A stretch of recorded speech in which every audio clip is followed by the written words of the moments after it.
So this is toys, sexual violence as a part of the sexual violence support group series. And this webinar today is the planning webinar. Hello, I'm glad you all are here. As a reminder, this training that we're in today is a part of a 5-part series that's going to have 4 subsequent webinars after this one. But today we're going to focus on all the planning things that are necessary for support group.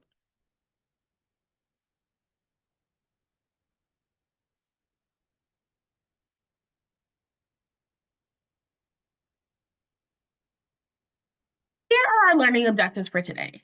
First, we're going to define and identify characteristics of a sexual violence support group, identify the steps in planning a sexual violence support group, and for today, we only have 2 objectives. That's because I tried to be very intentional in planning these series and make sure that each piece is bite-sized. So at the end, you'll have a full sexual violence support group sandwich, right? There's a lot of information for us to cover throughout the whole series, but our goal is that if we break them down in smaller pieces, it'll be easier to attain and easier for you all to implement.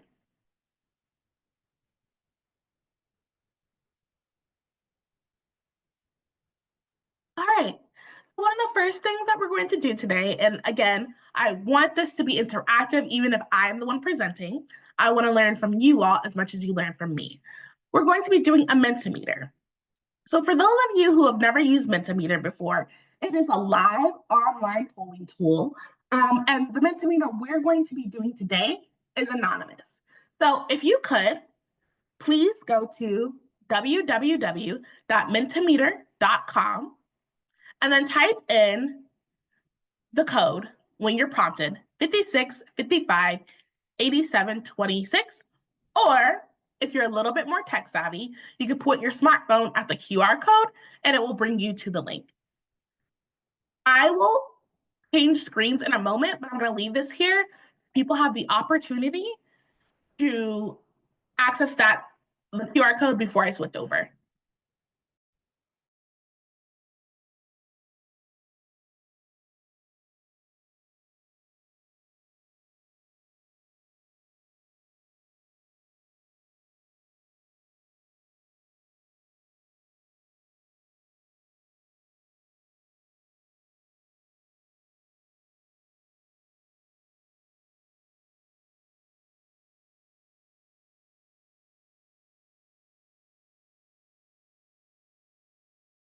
My apologies for that fast scroll.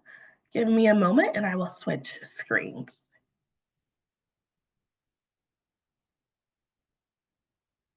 It's new mouse, everyone, so bear with me. Okay. Okay, so it looks like we've already have some folks start to answer. You can also answer this question in the chat if that's easier for you. Have you ever facilitated a sexual violence support group before?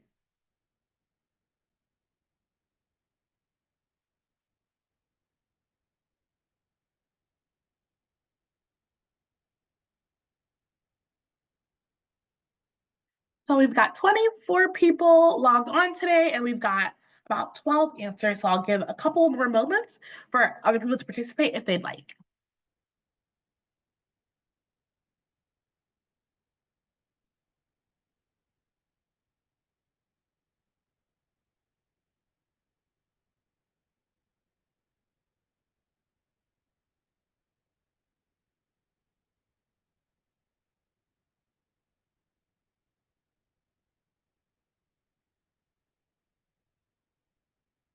Okay, so it looks like the vast majority that are joining us today have not. There are some folks who do. So if you have any knowledge to share for those of you who have facilitated before, please feel free to put that in the chat. I'd love to hear from others who, and I'm sure other people in this webinar, like to hear from their peers who have experience.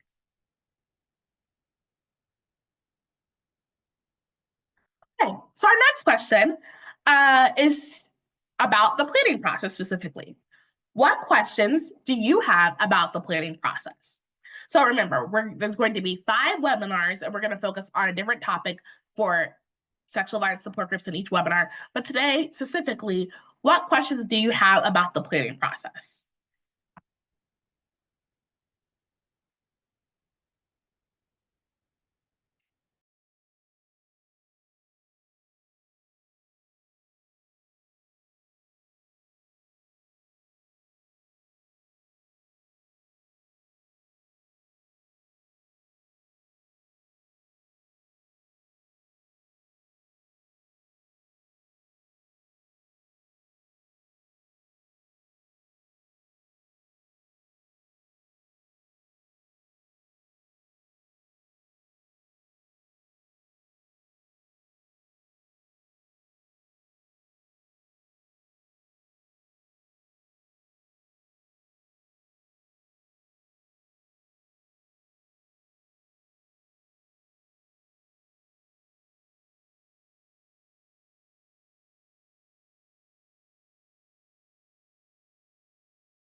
Okay, I'm going to start reading some of them.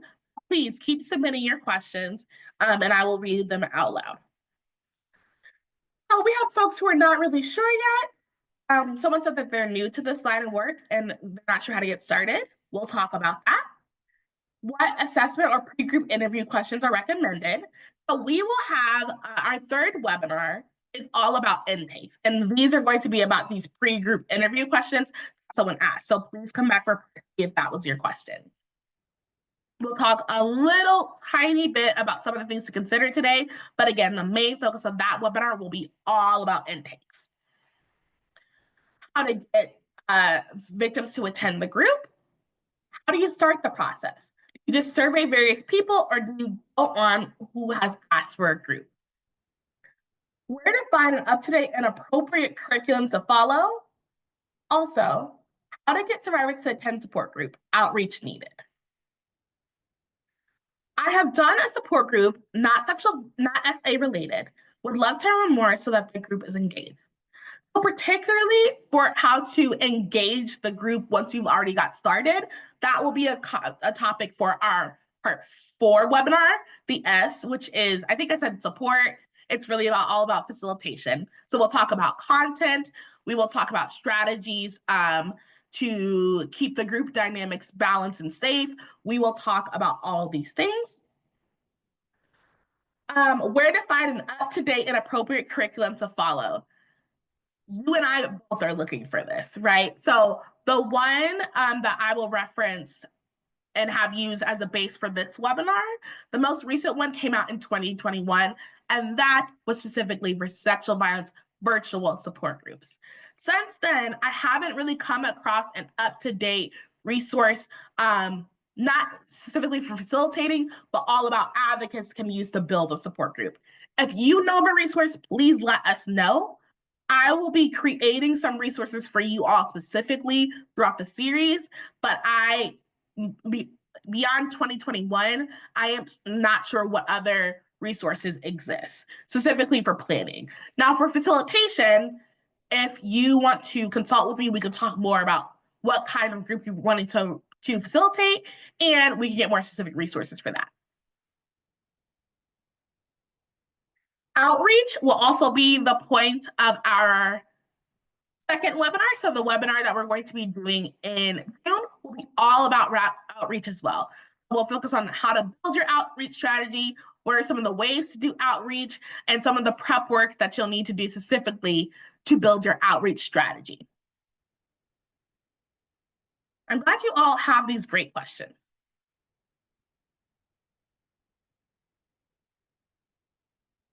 Okay. So it looks like they have slowed down.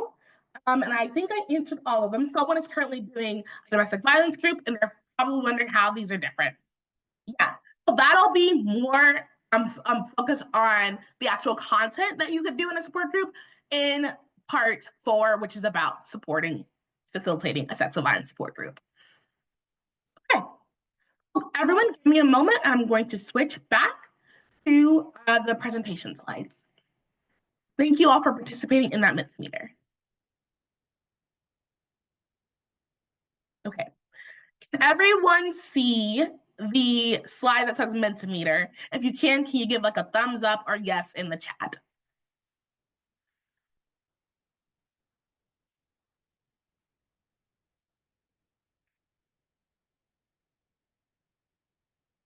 Thank you all so much. I appreciate it.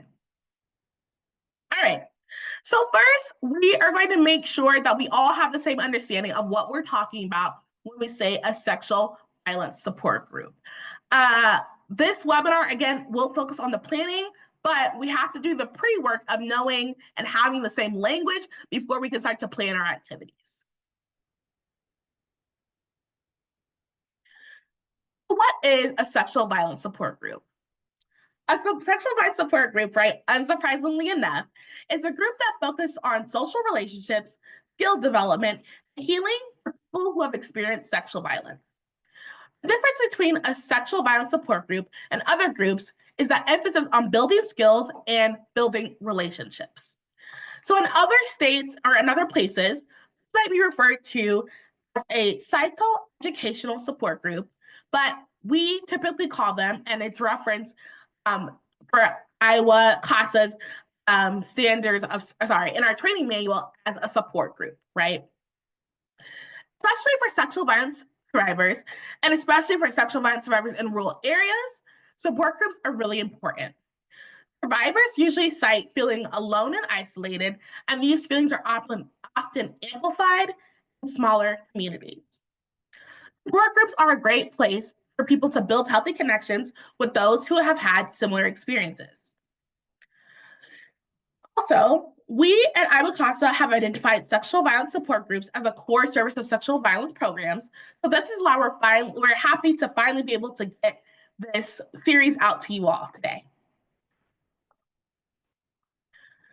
Here are some of the main functions of a support group: to actively listen and hear survivor stories, provide and receive support, empathy, and empowerment, and provide information on trauma, discuss coping and trigger skills, recognizing survivors the expert, maintaining confidentiality, and assisting with population-specific healing practices. So unlike other classes and courses, psychoeducational support groups do not have designated learners and teachers. While the role of guiding and structuring the group will reside with the facilitators, everyone in the group is designed to learn from each other. Additionally, it's everyone in the group's responsibility to maintain confidentiality, and we'll talk a little bit more about this in this webinar and in the facilitation webinar. Particularly, I want to highlight the recognizing the survivor as the expert, right? And so that's also what differs psychoeducational support groups from other types of groups like self-help groups or other groups like alcoholics or AA or NA, and where we're talking about structure.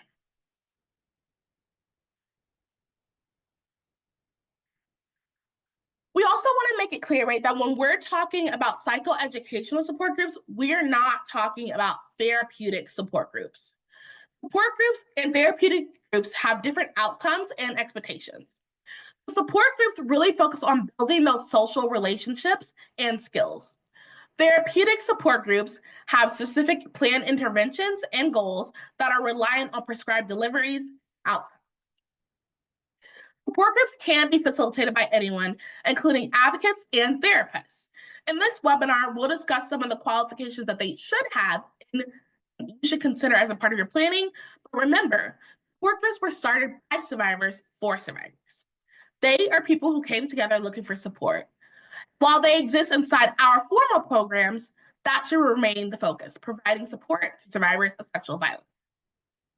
With all that being said, best practice is for the person who's facilitating the support group to have experience working with sexual violence survivors. Therapeutic groups, on the other hand, have to be done by a licensed therapist or counselor who has had very specific training and educational guidelines that they have to meet. Therapists are also specially trained to provide specific interventions and can give advice to survivors, while it's the role of the advocate to give information, education, and resources, not advice. Circle of Hope, this to say in regards to therapists who do sexual violence support group facilitation.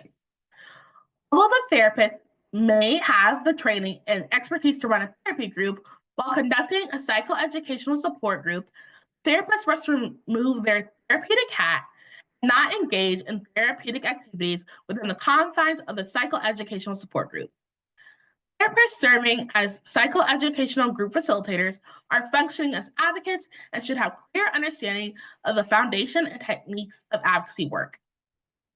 So, now that we've defined them, going forward, we're just going to call them sexual violence support groups, right? Or support groups. So now we're going to hear from a survivor themselves about their experience with support groups. Now, I did want to let you all know the person in this group is talking very candidly. They do use some expletives in this video.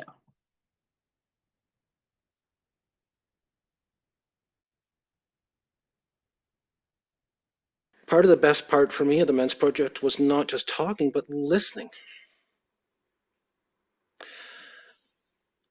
My fourth group at the Men's Project, I heard my first testimony, and a friend of mine to this day. And it struck me profoundly. He said out loud that he had been raped. And he had strength in his eyes. And I thought, holy God. There was 8 of us in the room. He was looking proudly and talking about being raped. And I thought, holy shit. And I realized I want what he has. I want that. It was an incredibly moving feeling of totally discovering for myself that recovery is actually possible. Well, it wasn't happening totally yet, but I began to really believe that if I worked at this, my life would not be dominated by my childhood. That the demons and the darkness didn't define me anymore.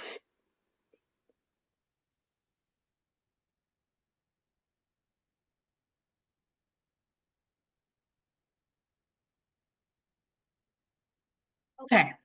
So Scott, in his own words, gave us one of the reasons why support groups are so important to have, period. Support groups give people the opportunity, sometimes for the first time, to connect with others who have a similar story. In particular, for men, there isn't a lot of spaces where they're allowed to be open and vulnerable about the past trauma that they've experienced. For the general population, support groups are a place where people can come and see and interact with people who are at different places in their healing journey. Especially for people who feel very alone and isolated, it gives them an opportunity to see people who are healing and see that healing is possible, which is always what we want survivors to feel.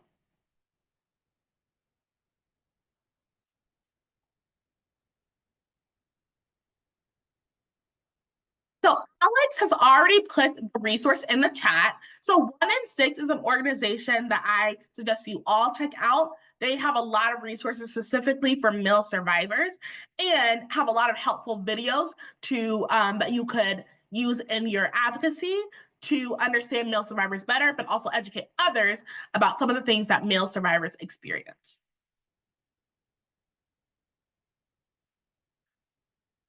Now, beyond it just being a core service, sexual violence support groups are important because they meet the needs of sexual violence survivors. Now, if you've been in a training with me before at Iowa Consul, you've probably seen this slide, right? But it's important that we always center the work that we're doing for sexual violence advocacy back to the need.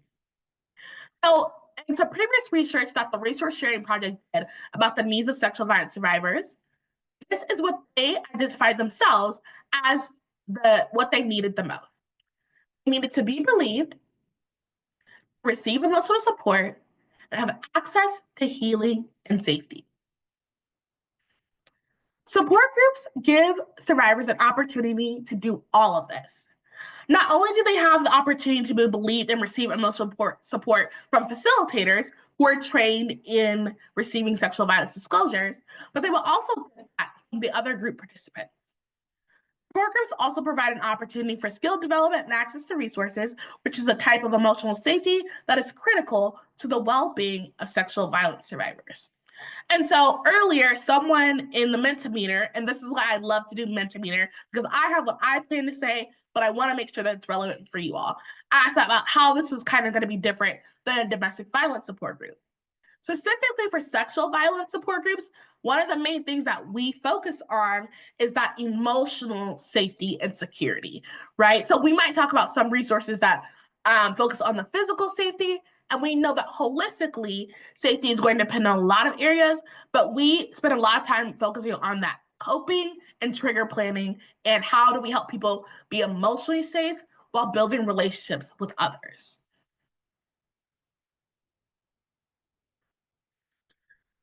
Also, going back to this research, right? So the reason that we also reference this particular research a lot is because they did research that they were able to compile and put in the guide, right? In Circle of Hope, they did research about psychoeducational sexual violence support groups. And here is some of the tangible things that they found out support groups did and were able to also these align with the needs, with meeting the needs of sexual violence survivors.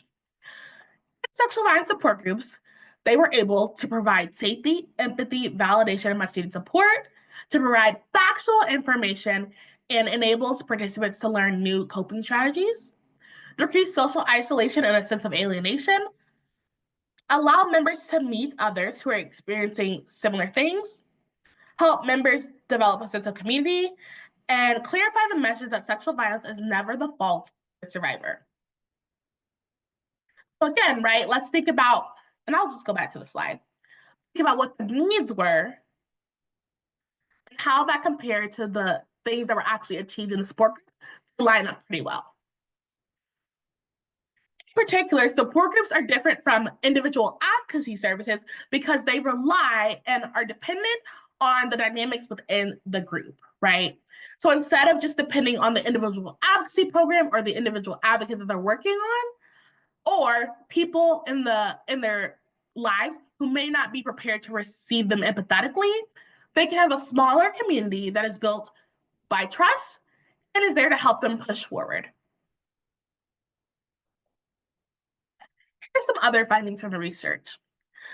They helped to restore a person's self-confidence and sense of hope. They increase self-awareness and focus on strengths. They help survivors increase autonomy and a sense of agency in their own lives. They help enlarge social support networks for members.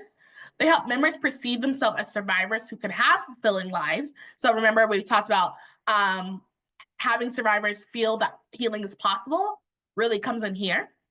And they help participants to identify the nature and impact of negative societal attitudes and misconceptions surrounding sexual violence, right? So to be believed, to have access to healing, and to receive emotional support, right? So I'm looking at what we know of the needs and what people were able to do, they go hand in hand. So another important part of sexual violence support groups are those principles that guide them, right? So if we think about what are the needs, what support groups do, they also are guided by these principles. And when we're talking about these things, we can see again that these all line up. And I promise, yes, I made this PowerPoint today, but I did not structure how well these things line up, right? This is what came out of the research. But when we're thinking about support group principles, these are the three ones that we're going to highlight today. So first is that empowerment-based advocacy, right? So this is not saying that the facilitators empower survivors to do anything. That is not empowerment-based advocacy.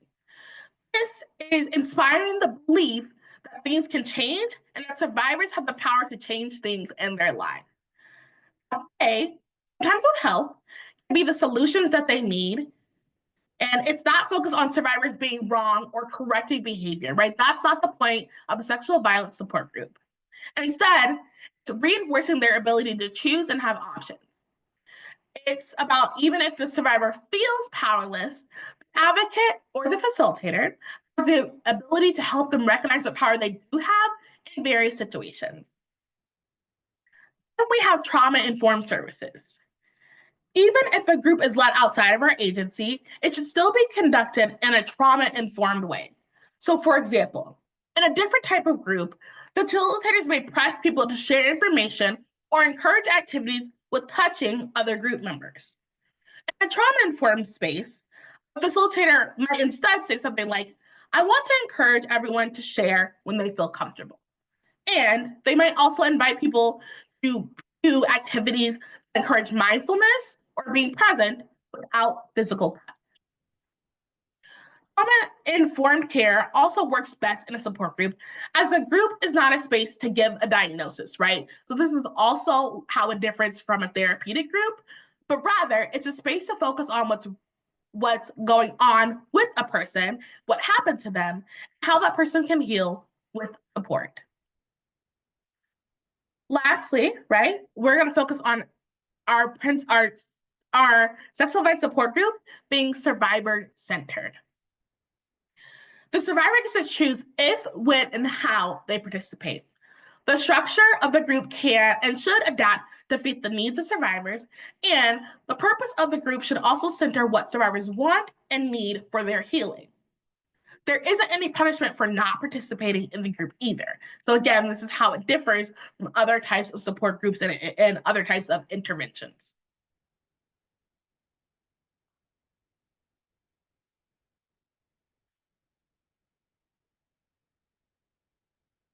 So we've talked about what the purpose was, why they're important, the needs. Now let's do a little bit work around the types of support groups that exist. So support groups are often broken up by their focus area, their content, and how they're delivered. In reality, a support group can be a combination of many of the types of groups that we're going to discuss in today's webinar.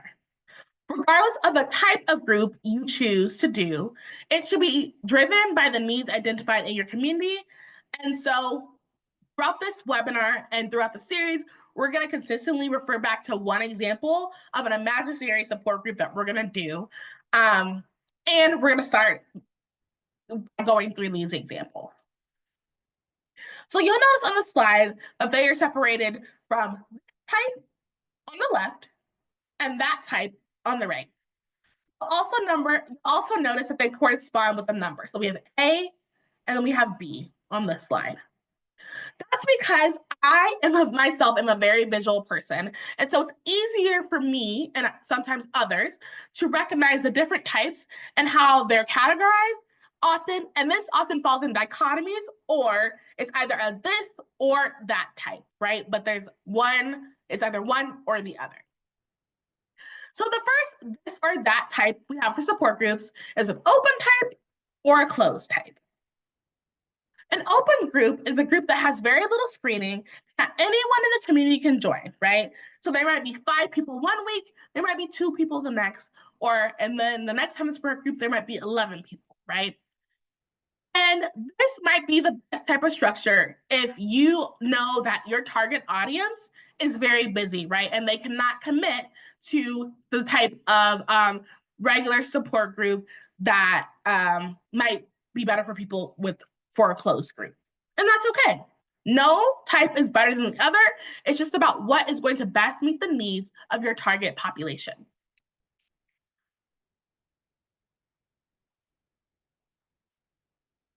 Also, for an open group, there might not be a formal curriculum or guide chosen, and this might be better if we know that if you want the group to self-generate on the topics that are discussed, or if you're not sure who's going to be coming, and so better allocate your resources, your time, etc. On the other side, we have a closed group, and this is a group where there is more screening. So the group is usually done with that number of people to participate in the group.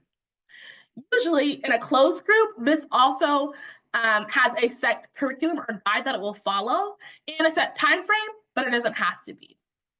We'll talk about this more in the facilitation webinar, but the ideal number for a support group that was researched was between 6 to 8 participants. Now notice that for both the open and the closed group, there's still something about screening. This is something that also sets sexual violence support groups apart, because the best practice is for screening for all types of sexual violence support groups, even for ones that are open. If we're not screening participants, we're potentially exposing survivors to harm and breaches of confidentiality, which can be detrimental to their safety. The purpose of the screening, or these intakes, as we might call them, is not to necessarily screen people out of support groups, but rather to determine which support group or which type of support might be best suited for them.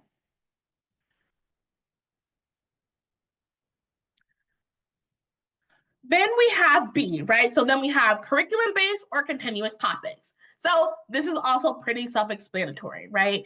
Curriculum-based is often pulled from a guide or a workbook of some sort. Oftentimes they have been peer-reviewed or gauged for some type of effectiveness, but that doesn't mean that they are necessarily providing therapeutic intervention. A continuous topic group is just that, right? Where the topics are usually selected at the beginning of a group. And so the group might come together and say, today we're going to focus on talking about boundaries, or we're going to focus on talking about anger. The selection process may be made by the facilitators or the attendees, but it doesn't have to be.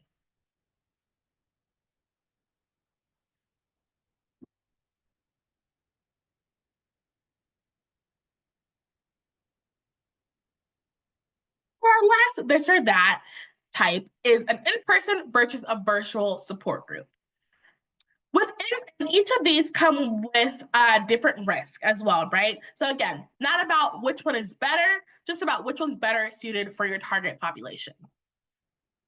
So with in-person, you have to consider the different physical safety concerns that come with being all together as a group.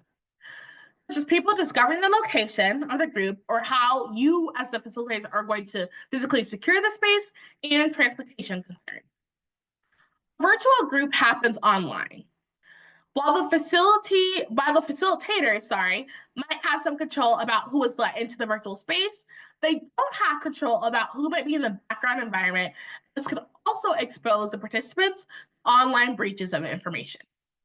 Here is what the Power of Social Connection had to say about virtual support groups. Virtual support groups, your virtual support group platform does not necessarily need to be HIPAA compliant. It's important that you are aware of any compliance requirements mandated by any of your other grants or funding programs. Most rape crisis centers are funded by VAWA, Violence Against Women Act. While VAWA has no specifics, has not specified any teleconference platforms as compliant, when choosing a platform, you must continue to adhere to VAWA confidentiality standards. VAWA regulations clarify that grantees must not disclose, reveal, or release any personal identifying information, regardless of whether the information has been encoded, encrypted, hashed, and otherwise protected. Additionally, our regulations require grantees to make a reasonable effort to prevent inadvertent disclosure of identifying and individual information, especially when making use of a third-party database, internal database managed by an outside company. Ooh, sorry, everyone. Okay, that was a mouthful, right? But all that means is that programs must do their due diligence in securing the personal information that's available or that could be breached even in online spaces. So some suggestions for platforms to use for programs are included in the resource on the slide. And there will be a hybrid of all the types and so that resources included some resources or options for doing virtual support groups and how to secure them are included in that guide. And then the hybrid of all the different types that we've just identified, right? They can either be like in-person or virtual, open or closed, continuous or curriculum-based. We have survivor-specific support groups. Now, this is going to be entirely dependent on the population and attendees of the group. So sometimes the population might be men, so it might be a male-specific support group. It doesn't only have to be on a survivor's background. It can be based on their interests or another type of qualification. Other types of support groups that exist are support groups specifically for survivors of incest and child sexual abuse. And there are also support groups that exist for non-offending parents of child survivors. Right now, and when we're talking about this, survivor-specific doesn't just have to revolve around background. About a person's individual background. It's whatever your target population is and whatever the need is in your service area. So this can revolve around their interests. It can be a cooking-based support group. It can be a knitting-based support group. It can be a running or exercise-based support group, right? whatever the interest is of your target population. One of my coworkers told me that before in Iowa there was a D&D or Dungeons and Dragons support group, right? And so again, this is a case of people coming together around their common experiences and to support others who have also experienced sexual violence. So we'll talk more in the next session about how to select the type of support group that can work best for your service area. But after identifying these types, we can see how there might be a combination of these three different categories, plus the specifics that could be possible to be chosen. So, for example, there could be a support group that's based on a curriculum, or there could be a support group that is closed, virtual, that is built on playing video games, right? So, combining some of the categories that we talked about. Whatever the group is, it should be based on the needs of the survivors that are attending. All right. So now we're actually going to focus on the planning piece of the support group. And so I am going to start answering some questions. If you have any questions about what we talked about so far, please put them in the Q&A. Someone asked, will there be handouts for everyone of the additional information? Oh, there will be, if you register today, a copy of the slides that I will hand out with that has all the citations that are referenced throughout the presentation. But beyond that, for today's webinar, there will not be any additional handouts. And subsequent webinars that we're going to be doing, there will be handouts that we will be creating or pulling from other sources that will be included and given to those who register and attend the webinars. Are there any other questions?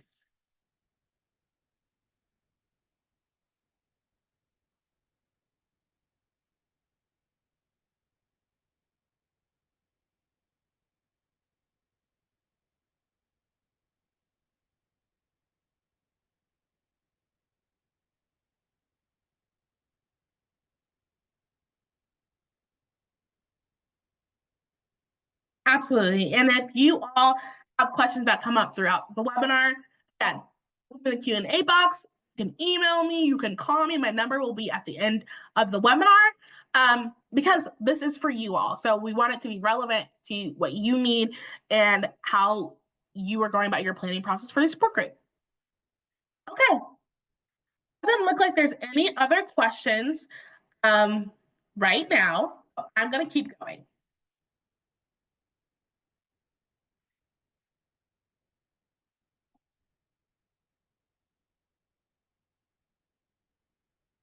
So here are some different steps that we are going to go over for the planning of our sexual violence support group. We have first, what's the need? Finding facilitators, building the group outline, assessing your capacity, planning your budget, finding your location, building your work plan, doing the group, and creating the evaluation. What's important to know is that these are the steps we've identified, and also from my personal experience, building a support groups, right? Some of the resources that were on the slide that were referenced, they have a different style for planning the support group, right? But we have broken this down as what we see as firmly in the planning stages, and we will go into more detail about the last two steps, doing the support group, creating the evaluation, and doing the evaluation in those webinars. Switching gears, there are two things that I really want to note for us. First, notice that all the verbs in this list are in the present tense, right? So we want this to be a really active process that you're doing when you're planning. It's likely that you'll need to revisit some of these steps, maybe even several times. Sorry, everyone, I keep forgetting that my mouse scrolls through the slides. I will try to do better about that.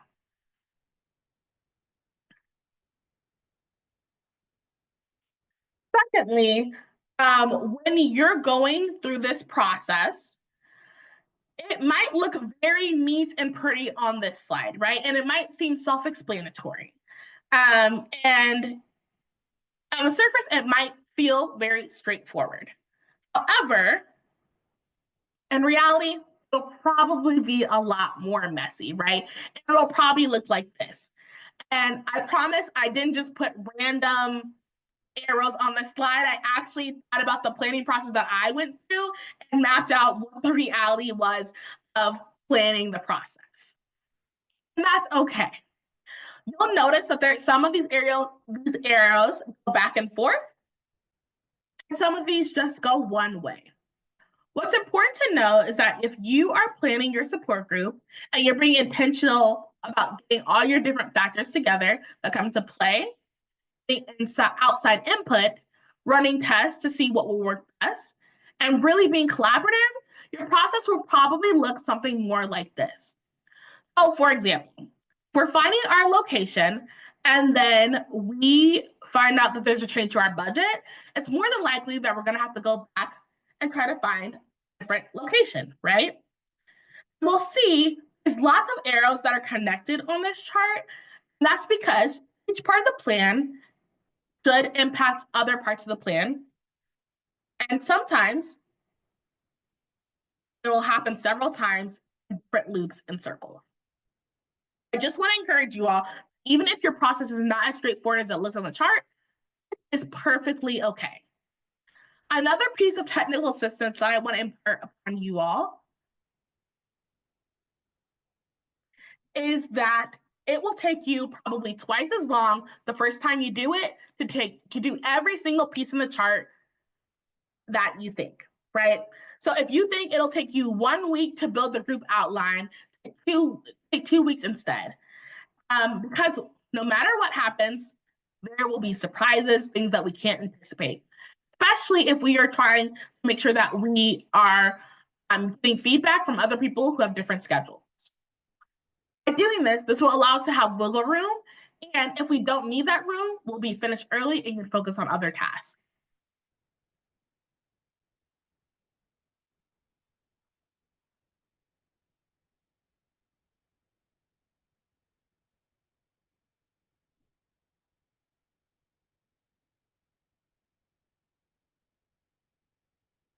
The first thing we need to do when we're planning our support group is figure out what the need is for a support group. So that was one of the things someone asked in the Mentimeter is like, how do we even figure out how to do support group? Do we just ask people who have said they need it?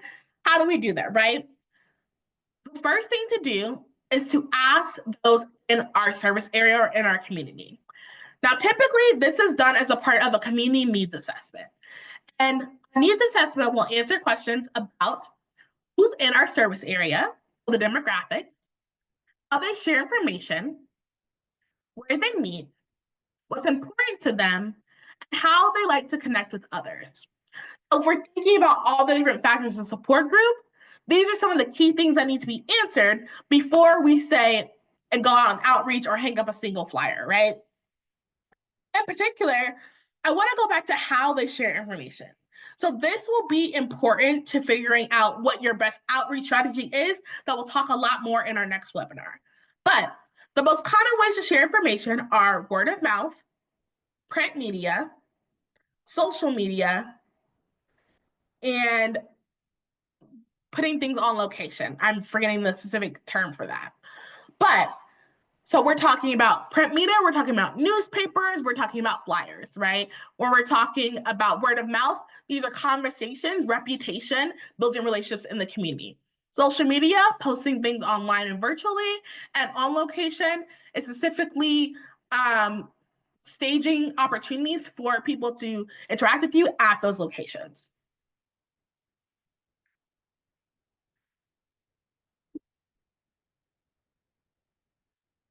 So community assessments, I want to know, especially when you're not working with formal groups, don't have to be as structured as we might do when we're working with organizations or providers, but they do have to and be tailored to the needs of how your community shares space and communities, and how your communities get their needs met.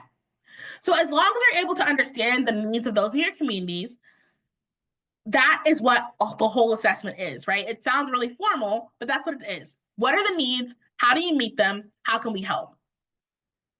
I also want to flag that asking these questions and listening to the answers outside of making changes is going to be slow, steady work. especially if you're trying to ask these questions of people who aren't service providers, right? Specifically, we should be asking these questions to the survivors that we work with and opening the call out to the community members because we know there are survivors there who may not identify as such. We also want to make sure that we're moving at the speed in which we can develop relationships. So if not, this is going to seem very transactional and awkward, and people are not going to be that invested in doing the needs assessment, and this is the first and only time that they interact. For our support group, we might want to do a short needs assessment that focuses on survivors in our community.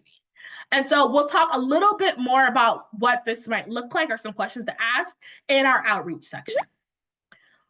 Once that need is established, you should move forward with our planning.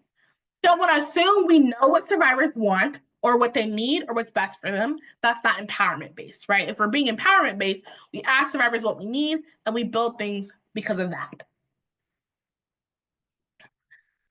So after you've done the needs assessment, it's really important that you are then releasing your results. So these are some of the results of the imaginary needs assessment we conducted for the purpose of this training series. So for context, when I was personally conducting needs assessment in my previous role, it took about 2.5 months for 5 programs to do phone calls, interviews, and internal assessments about their own programs and about their sexual and support services before we were able to get those results. So just keep that in mind, right? This is going to be long and intentional work, but it will always benefit you in the long run. Here is a part of the analysis that we came up with for our imaginary needs assessment that we did. After talking with survivors, their loved ones, and other service providers, we identified a need for a sexual violence support group in our community, particularly for older women. The best way to share information with the group is word of mouth. So word of mouth, again, is having conversations with people directly. This population in particular likes to do activities that will allow them to be outside their home, but not where it's too crowded. So even from that snippet, we gathered information about who's in our service area, many older women, how they share information, word of mouth, where they like to meet, places that are not crowded, and in real life or the real world. All this information is valuable, but the information that we're able to glean is going to depend also on the questions you ask. So if you have questions about what questions you can ask in needs assessment, please reach out to Iowa CASA. Next step in our planning process is finding a facilitator. Now, depending on if the facilitator is already part of our organization, this might come after the steps after this, building the outline. Even if they are, we suggest finding a facilitator first so they can contribute to building that outline. Best practices for facilitated support group are to have a team of facilitators for consistency, group management, and coverage. We'll dive into what that looks like more during the facilitation webinar, but as a baseline, facilitators need to have in-depth knowledge, advocacy, dynamics of sexual violence, and the traumatic impact of sexual violence and healing. This includes how to navigate disclosures of sexual violence. Facilitators should also be able to model consent with every interaction. This also comes up and is a part of being trauma-informed and having experience working with sexual violence survivors. They also have to be conscious of their power and their presence in spaces. So this person is aware of how they show up and how their physical presence, but also how their tone and their body language can affect group dynamics. They're also skilled in navigating group situations and knowing when to pause and when to insert themselves in group discussions to ensure the safety of everyone present. Additionally, if you can find a facilitator with experience in providing sexual violence support groups, that would be ideal. However, skills can be taught and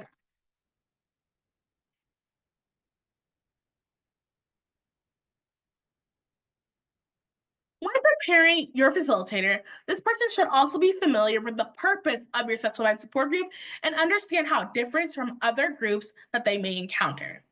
So specifically for Iowa and for this webinar, those operating as a facilitator for the sexual violence psychoeducational support group attached to a crime victim center could be a certified sexual violence advocate will have privilege under the law.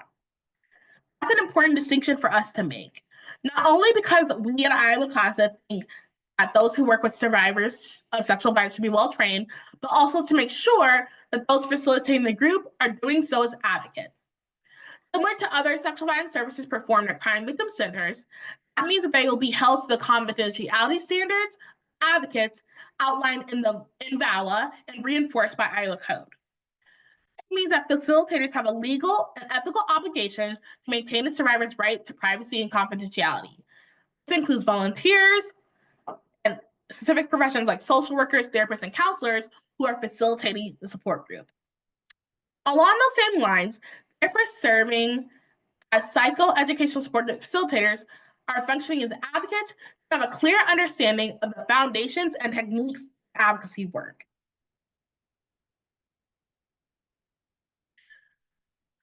All right, so here are some questions that can help you when you're planning to find a facilitator. And so for a lot of the sections that we will discuss for planning, they will have reflection questions that you all can answer and you can use to actually plan your planning session for your support group. Who is available and willing to lead a support group consistently? What skills do they have? We'll focus on what specific skills facilitators should have and would be helpful in our facilitation webinar. Who has the training expertise to lead the support group? What's their facilitation style? How could the applicable obligations of facilitators affect the group? And who would be the most appropriate facilitator based on group dynamics, group focus, and relationships in the community and other factors? So for example, if there was support group specifically for men, I am probably not the best facilitator for that. If there is a support group that is for a support group that's built around running, that's also probably not the support group I should be facilitating. However, if it's a support group for if it's a support group based around other parts of a person's background or their interests, that might be better suited for me and for my experiences, not only as an advocate, but as a facilitator and my own background.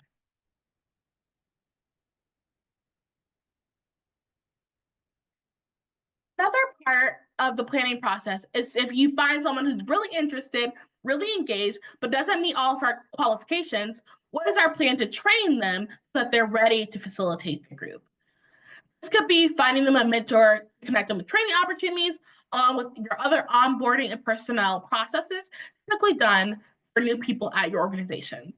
So people on this webinar today have identified themselves as previously having facilitated a support group. So it might be worth reaching out to some of those people after the webinar is ended.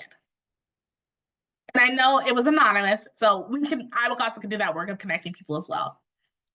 Some other questions to consider are, if we have multiple facilitators and there are two people if we have multiple facilitators who are interested, are there two people who work well together on the topic or in this setting? How can the facilitator's background and personalities affect the dynamics of the group? What ties do the facilitators have in your service area? For example, maybe their parent is a minister or at a popular church in the area, or they're related to someone in politics, or they're married or used to be married to someone who survivors interact with often. This can impact not only who comes to the group, also who feels safe or doesn't feel safe, depending on who the facilitator is. Not only should we be screening or doing intakes with those who come to the group, but also with facilitators who show interest.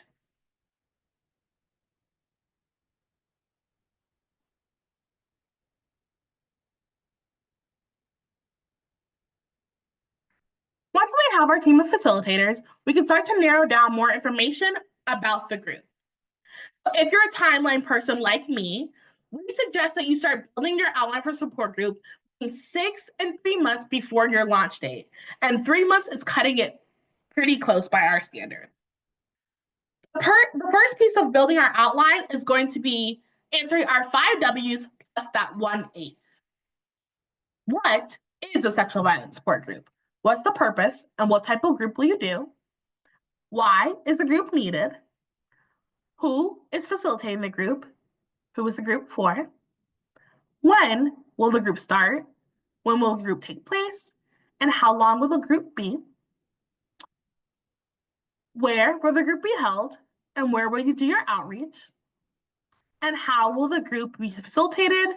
How will the group be funded? And how will the community be different after the group has concluded? As we go through the planning process, expect the document, your outline to change. And if you can update it, it can be and serve as a reference point and a central place of information for everyone involved. In particular, when we're focused on the last question of how, this can be used and highlight as a goal for our support group and be used as a metric in our evaluation.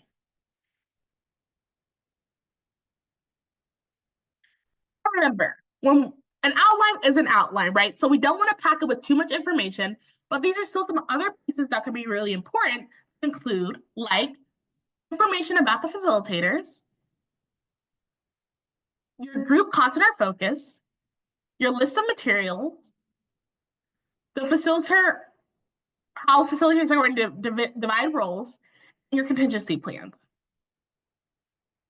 Now, again, we don't want to pack our outline with too much information, but the more you start and name, and the earlier you name things that could later impact with other parts of your planning. So let's say we already in our outline included a list of materials. It could impact our budget and also impact other parts of our work plan as well. We want to make sure that it's not too overcrowded, but we're surfacing all the things that could impact the different parts of our planning process. And I want us to remember the picture right here, and I'll come back and forth, right? This is not an exercise and it's not a quiz, but notice what you see right here in this picture. You might notice that there's birds, there's snow, that this person is wearing a jacket, there are trees around, and it doesn't look like there's any other people.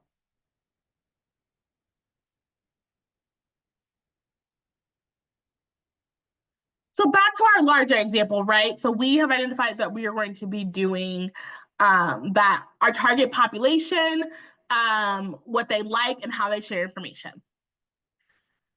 This is what we might pull from our outline. The purpose of the bird watching support group is to decrease the feelings of loneliness and shame among sexual violence survivors in our community.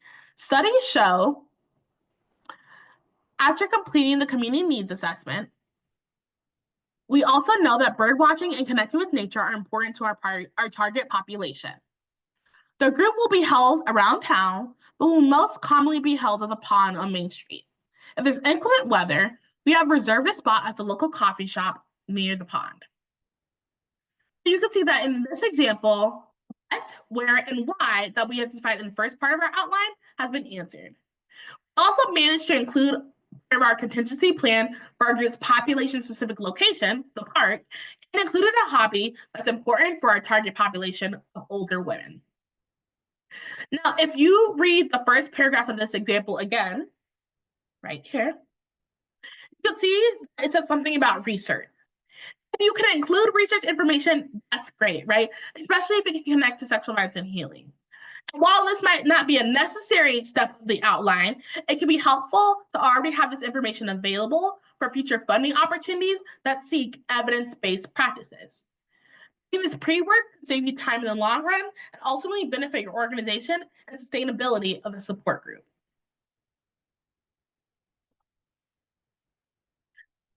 The next step is assessing your organization's capacity to take on additional services. We are at step 4. The next step is assessing your organization's capacity to take on an additional service. This process is going to be that one, if done correctly, may involve reevaluating your outline, budget, and your work plan. So the first part of this assessment is assess your organization's or your program's internal capacity to do the support group. Starting a new service takes coordination, preparation, and logistics, in addition to the actual work of facilitating the group. When assessing your organization's capacity, be sure to build time in, ask questions, incorporate feedback, and present your plan, or at least the major highlights, to everyone who might be affected by it. This will require some understanding about how your organization navigates changes, shares information, as well as your functionality of your internal feedback loops, right? I say something to my coworker Alex, and then we have the same supervisor. How long is it going to take for our supervisor to give us feedback for us to make changes and to represent it to our supervisor, right? Those are some of the things that we want to think about even in our planning stages. How long is it going to take for us to gather everyone together to review the outline? How long is it going to take for us to incorporate the feedback and then represent with the changes? When assessing your capacity, consider confidentiality and privilege considerations for group personnel. So again, not just the facilitators, but also for those attending. Communication about changes in programming. Understanding sexual violence specific services, especially if you are a dual or multi-service organization. Support in building the group from start to finish. Ability to sustain the group. Issues in the community. The documentation that's going to be needed to support the group. So again, facilitating the group is more than just going to a place and setting up and talking with survivors, right? You have to consider all the pieces and especially the administrative and logistic pieces that are a part of it. In particular, let's focus on the sustainability piece. So this isn't just about whether you have funding to keep the group going or a contingency plan if your funding changes. This is about sustainability in every sense of the word. So for example, if one of your facilitators becomes pregnant, they're going to be out for a while, who is going to be able to serve as a backup for the group? Getting back to our example that we're using for the training and for the series, when the weather changes, right? So we saw an example of someone outside, it was snowing. Is it still going to be feasible to do our bird watching group out in the winter? And that's part of the reason I chose that picture, because our answer might be yes in some situations and no, but we need to be able to discuss that with our organizations as a part of our planning. And so I used that picture, and I'll go back for a second, of this person outside with many birds and they're feeding a bird. Because yes,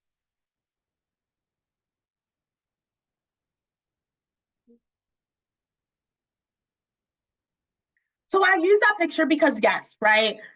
We might need to change things, and that might impact other parts of our planning, like one, when the group starts, our budget, and how we make sure that we are communicating with groups, which can impact our confidentiality and privilege obligations. But again, we want to look at sustainability as a whole. Here's some questions to consider for assessing your group's your organization's capacity. Ultimately, it comes down to, does your organization or program have the capacity to run a group? What is needed? If the answer is we're not, how can we get ready? How does an organization holistically plan for changes? What needs to change in order to facilitate the group? What gaps exist in our capacity? What support is needed from your organization for the group? And outreach, and facilitation, and in administration and logistics.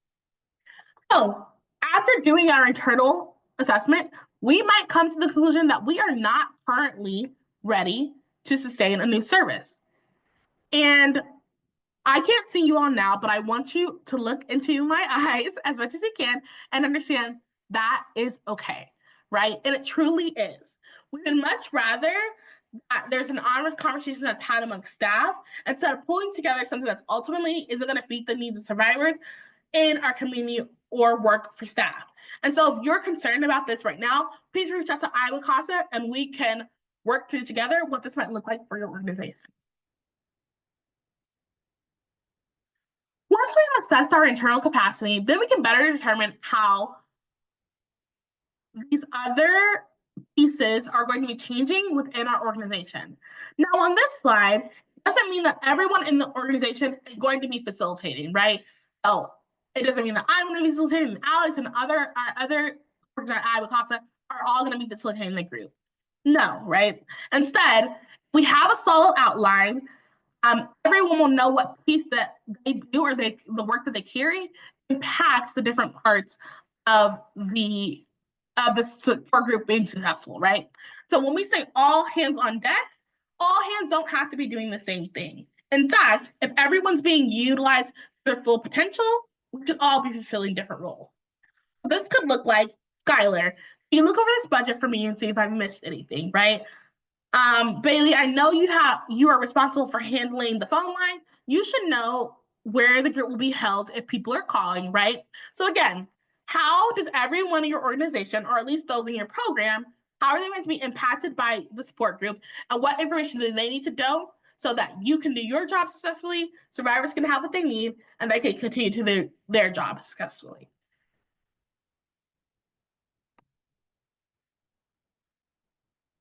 The second part of addressing your organization's capacity revolves around our reach and influence in the community.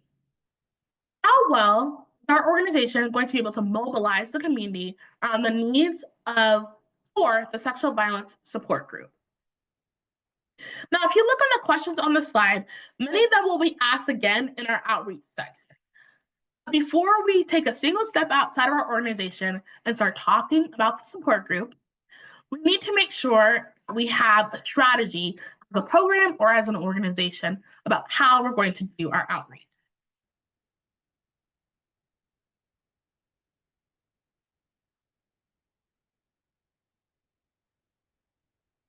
How is sexual violence discussed in our community, and how will this affect the support group launch and beyond the support group? How are sexual violence survivors viewed in the community? What steps is your organization taken to strengthen relationships, and what needs to be done to increase community buy-in for the support group? And in general, what steps is your agency willing to take to have a positive perspective on the support group and the community? So remember, advocacy is the ability to shift cultures by providing and communities by providing resources, education, and support. This can happen as we prepare to launch our support group. We should consider sexual violence is viewed in the community, but not only because the whole community isn't supporting survivors, that doesn't mean that we stop, right? Instead, we need to make sure that our strategy reflects this reality and move accordingly. It should also be a consistent effort to build community buy-in. Again, we can't let that stop us from building services for survivors. It does mean that we need to be conscious of how the group is promoted and discuss with major stakeholders and make sure we're doing our due diligence to increase community engagement. After we've done our internal assessment, we may need to go back and adjust our outline and make sure that it's accurate as a result of what we learned and decisions that we made as an organization or program.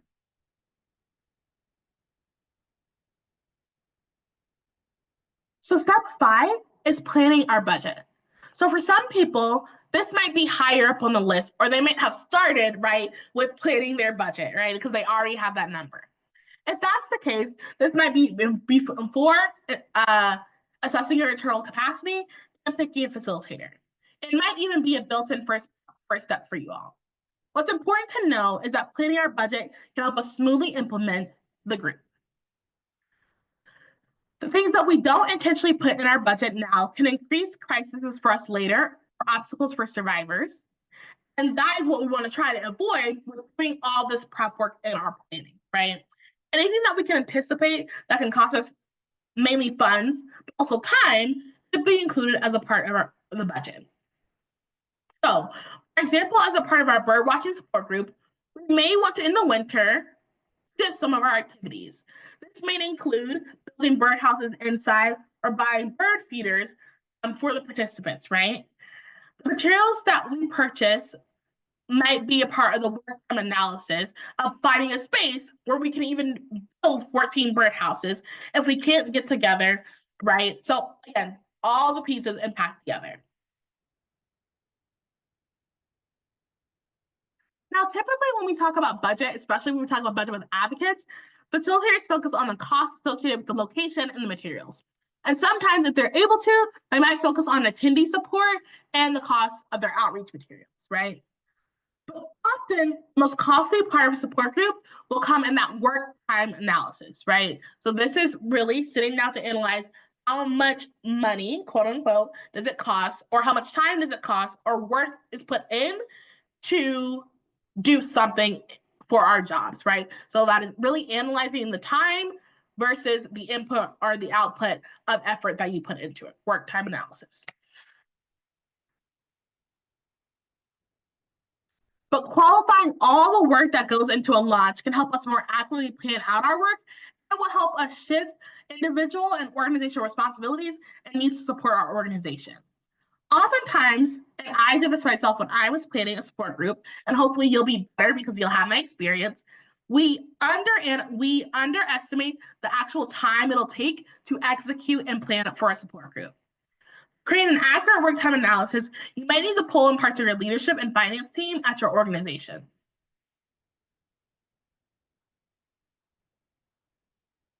We will focus on different types of materials specifically and location a little bit more and outreach materials in subsequent webinars.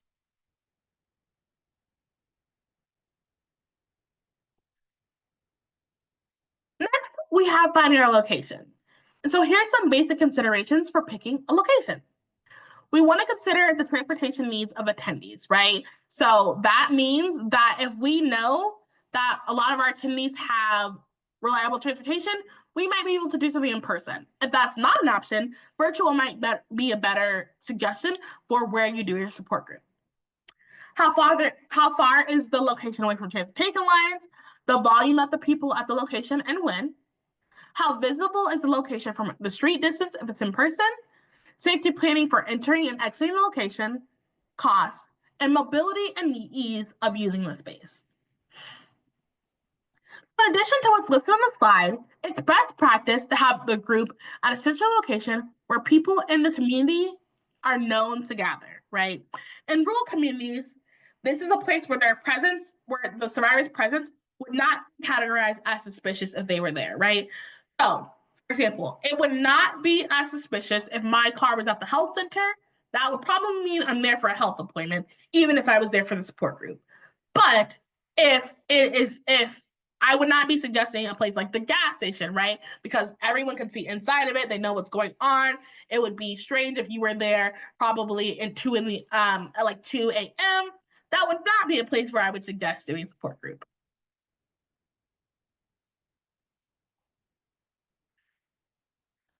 Particularly when we're talking about when to do a support group and where, you also have to consider the time of day when selecting a location. So, for example, between 11 a.m. and 2 a.m., 11 a.m. and 2 p.m.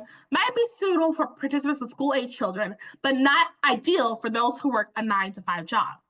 3 to 5 might be better for those who work earlier shifts, but this will be the prime time to do homework and cook dinner for those who have families. For our bird watching group, we chose Saturdays at 3 during the spring and summer, and then Thursdays at 4 during the fall and winter to accommodate changes in the weather and for sunlight, because that's important for birds and migration and all those things. Advocates should be skilled in safety planning and make time during the group to develop a safety plan for leaving and entering the location. If survivors can be seen walking in or out of location from the street or from a passerby, you might want to consider a different location.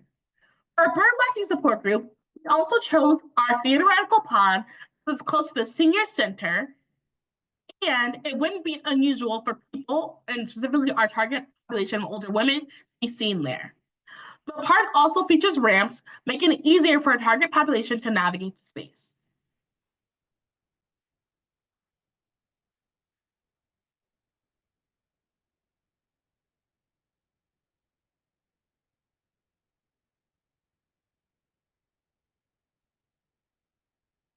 We have building our work plan.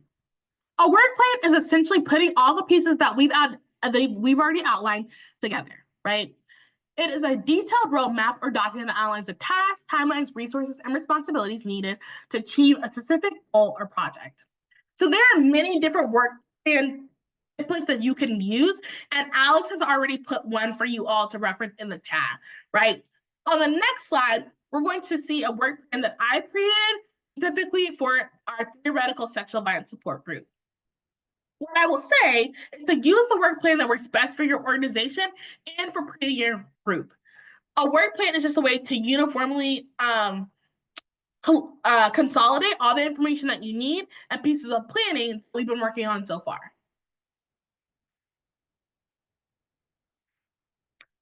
This is the work plan. This is a snippet of a work plan that I created for this webinar.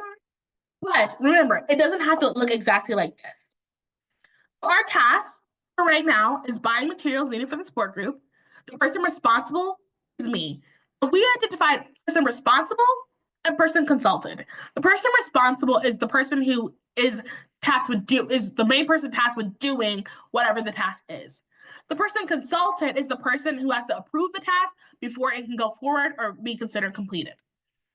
The start date is yesterday, and then the end date, well, I should have this completed by, is June 12th, right? So about a month. The budget required, right? So I identified the things I needed and their price, and then the desired outcome. By purchasing materials, attendees won't have to buy items for their group on their own and will have everything that they need to participate, right? So lessen the barriers for survivors and potentially increase the ability for people to participate in the group. So if we were doing a full work plan, this is just a snippet of what it would look like. Work plan should include major milestones and steps that are included in those milestones. So for example, item materials for the group will be a subset of the larger budget of the larger milestone budget, right? So this is a subset of the budget and a smaller category for the whole work plan. Our work plan should also include some type of work time analysis. So if you open up the link that Alex has put in the chat, you will see one of the work plans included a place for FTEs in the chart. Now, if your role is not finance or leadership, you might not know the total amount of FTEs that are contributed towards this to building support group, but you can calculate the number of hours that will and time that it will take, which could still be helpful in drafting your work plan. So here are some questions to consider when building your work plan for the support group. Essentially, it all comes back to what needs to be done and how do I share that information with everyone and when does it need to be done? What pieces of the outline are essential to completing tasks? Who should be consulted when creating a timeline? What is their level of commitment to the project? This is an important part of building your work plan because let's say I am someone who is able to dedicate a lot of my time to work on this project, but Alex, on the other hand, needs 2 to 3 weeks before she's able to review what I'm submitting to her. That will affect our work plan, and that will affect other parts of our planning process as well that we need to identify, and we should put that information here. What is the realistic amount of time to complete each task, consult the people responsible, and revise the work that is needed to be done completely? So remember at the beginning of the webinar, I said like you need about 3 to 6 months before launching support group to get everything started. When building a work plan, we suggest allowing that at the end, you give yourselves 2 extra weeks to complete everything correctly. Okay? So allow yourself 2 weeks for things to go wrong, for things to be delayed, or to give yourself more space to get what you need to get done.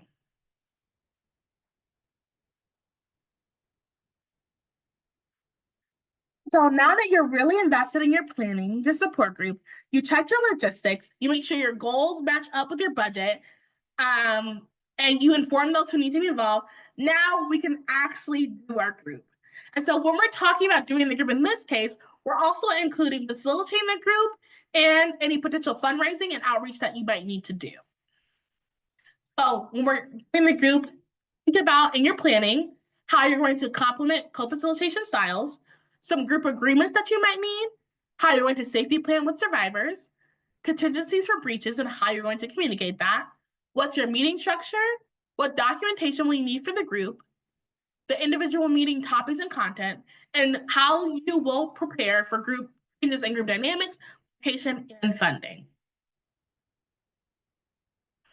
And again, we're going to go over this in a lot more detail in part 4. And then we're also going to focus on part 5, the evaluation piece, right?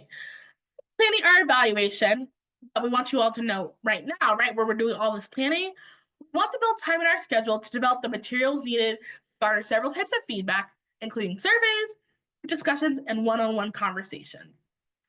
We also want to make sure that each of our evaluations have a mix of qualitative, so discussion based and conversation, and quantitative, or the numbers question. This is part of all the data that we get. And when we have mixes of qualitative and quantitative data, specifically when we have our metrics being, did we set out, did we complete the goal that we set out to with the support group? That helps us again determine if we were successful, right? Rather than just, oh, people didn't come or they said they didn't enjoy it, they didn't enjoy themselves. One of our metrics can be, did we complete the goal that we set out to reach?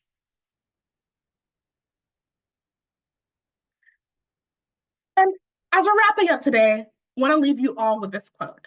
Expect the best, plan for the worst, and prepare to be surprised. This quote encourages us to maintain optimism while being prepared for unexpected challenges. Even if we did all the things that we say we're going to do and we get resources and the group goes great, something could still go drastically wrong. And that's okay. By planning, we'll do what we could to give it our best effort to make things work best for survivors. And all that still might not be enough for everything to get done that we wanted.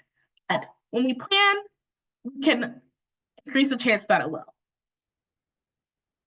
And with that, that is the end of our webinar today. We are right at time. Are there any questions?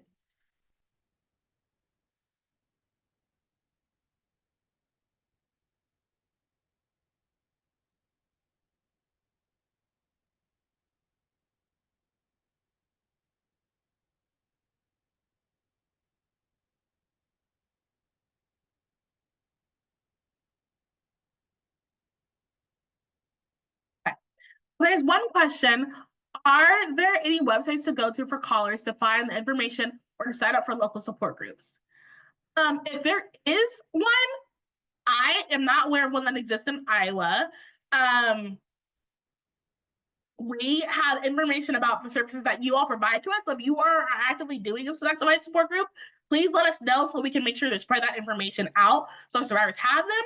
But I'm not aware of a resource currently that exists in Iowa to compile that information. That's a great question, though. Any other resource? Any other question?